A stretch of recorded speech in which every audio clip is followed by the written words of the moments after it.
जुळ्या, अरे तुझा सासरा फार पुण्यात्मा होता, परिस्थिती बेताची. एकदा भर मानवात त्याच्या सख्या बहिणीच्या नेसूच्या साडीवरून कुणीतरी तिचा अपमान केला. फार रडली बापरे. मग त्याच वेळी तिच्या सख्या भावाने म्हणजेच तुझ्या सासऱ्याने भाऊबीजेला तिला नवीन लुगडं घेऊन देण्याचं वचन दिलं. पण ते वचन पूर्ण होण्याआधीच त्याला वर्ष बोलावणं आलं आणि वचन अपुरं राहिलं. आणि याच कारणामुळे त्याच्या पिंडाला कावळा शिवत नव्हता, तो आज शिवला.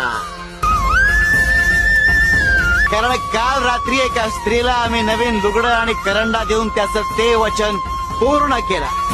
स्वामी जगाची माऊली, स्वामी कृपेची सावली, ऐसे निरंजन काय करायचंय? हे कुणासाठी, ते कुणासाठी?